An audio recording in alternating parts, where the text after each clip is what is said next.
Welcome back. I'm Mike from Golioth, and I'm here with Tron to talk about a new feature of Golioth. How are you doing today, Tron? Good. How are you, Mike? I'm doing great. I'm pretty excited for this one, which we're calling Cohorts. It has a lot to do with pushing artifacts like firmware updates down to your devices. Tell us a little bit about what goes into this one. Yeah. So as you said, we're all about updates in this one. So we've done some upgrades. We've had OTA support for pushing firmware for a long time, but we've made some upgrades now based on user feedback and also as a way to prepare for future enhancements that we want to build into this over the next few months as well. So yeah, I think the AI summer really kind of drove this one home for me because we were doing things like pushing OTA updates down to devices, but then we were also dealing with like maybe images or like training sets for machine learning, and you end up having multiple artifacts that are rolling out to your fleet that are 2, 3, 4 different binary files, and so I think giving people the tools to manage that is really important part of it. Do we want to just like jump into a demo of what Cohorts looks like? yeah, let's do it. Over here in the firmware update screen, we've had releases and artifacts for a long time. And you'll notice now that we've got packages and cohorts instead. So this is the cohorts page that I have. And what's new here, like the core change that cohorts is bringing, is the ability to group devices up front into cohorts, where every single device in a cohort will always be on the same, what we previously called releases, but that we've now started calling deployments. But they'll all have the same software configuration, and they'll get updated at the same time. So in my project here, I have two cohorts. One's called gateways and one's called sensors. And if I go into gateways here, we can see I have made some deployments here already. And the first thing here, which is different, I think, from the existing workflow with releases, is the linear timeline.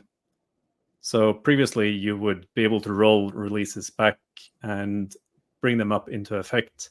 And the result was that you'd have a mix of releases, and some of them would apply to some of your devices, and some of them would apply to others. And as we experienced when we upped the complexity of our own demos over the summer, was that this can get a little dangerous, and you definitely don't want the wrong software to go to a device that can't handle it.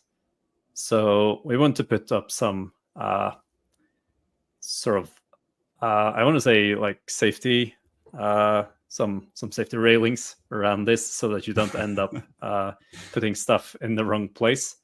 And Cohorts is our solution for this, where the targeting of the devices is explicit, which we'll look at in a second. And the set of releases are always well-defined, and it's very clear what happened before and what's happening right now to your devices that are in the field. Yeah, so I think that is a really big change that makes a lot of sense. Like before, everything would be grouped by the releases, and if you had, 5 different types of hardware out in your fleet, they'd be all kind of mixed in throughout those releases. And now we've kind of flipped it because I think, thinking about your fleet and dividing it in an intuitive way is grouping the hardware together. And so now what you can do is say, okay, here's a hardware group. Show me all the releases that are available into that group, which is what we're looking at right here. Yeah, absolutely.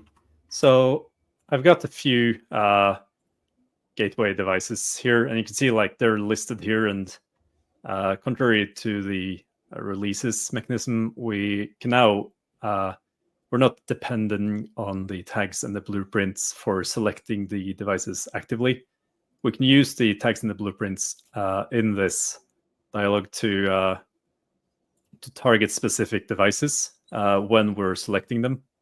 But as soon as we bring them into the cohort here, we can add and remove tags and blueprints to the devices in different parts of the UX without it affecting the releases, which I think was the most dangerous aspect of what we had before, where you do something like add a tag for experimental or whatever, and the release that ended up on the device ended up being something different, and you like seeing the impact of an action that felt trivial in the device editing part was that impact could be huge. Like you could brick a device if you made the wrong move there. So I think with this we're in a much safer place, and also in a much more it feels more controlled, because you can always see what's going on and follow which devices are getting which deployments.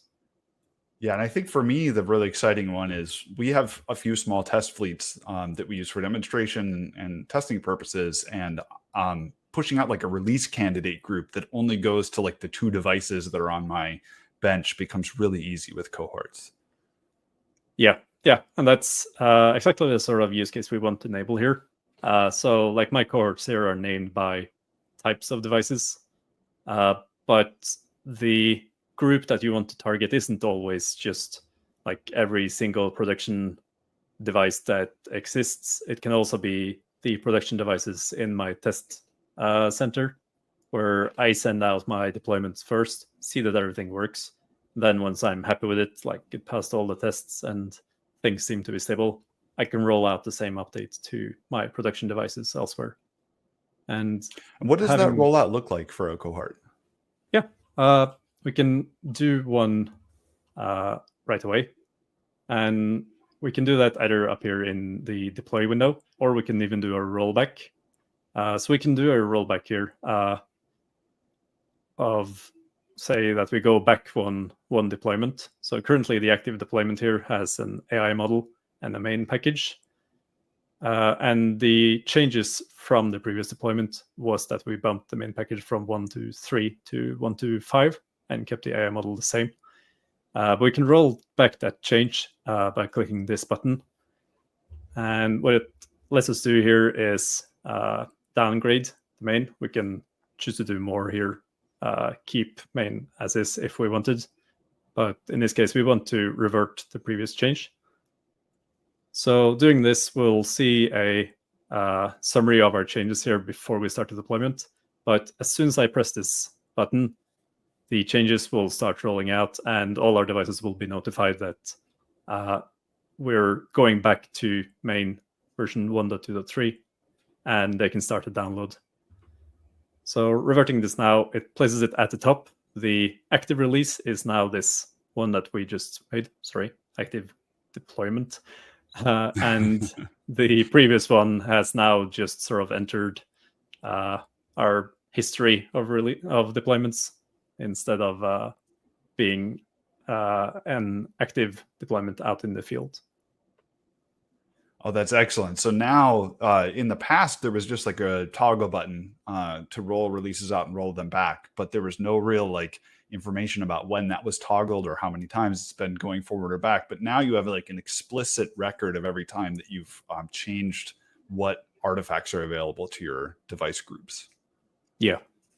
I think that's important here, for not just for seeing the history of the packages and be able to track changes from deployment to deployment, but seeing historical deployments, knowing, say that you saw in your logs something changed 4 days ago, you'll be able to go into your deployment history and always know, my device was meant to be on this specific deployment, and when I changed, when I upgraded to this version of this package, something happened, and I'll have that historical data available always. So you have 2 packages in here now, a main and an AI model. Can I add or remove packages in future deployments? Yep. So those are entirely up to you, really, to control. So I can add a deployment here where I, say, remove the AI model package and see if I haven't made a sensors firmware package version. But if I want to remove this and at the same time upgrade here, that's completely up to me. It's also up to the firmware developers how they want to handle removals. So I think we're an important part for us in the design here is that we don't really try to constrain the usage. you should still be able to do whatever you want with the packages. Like I can delete my main package here as well, but I mean I probably shouldn't, and probably like my bootloader just shouldn't allow that to happen either on the actual device. But I can remove the information here from the manifest, and then it's up to my firmware to handle this. And we want that flexibility in there while trying to put up enough protection that you don't do anything wrong by accident. Is there a way to add or remove devices from a cohort? Yep. So there are several ways. We were in this view before, which allows you to bulk add, or you can do like multiple pages of ads here as well. You can see it's keeping all the selections across my pages. So now I've selected every single device in my project.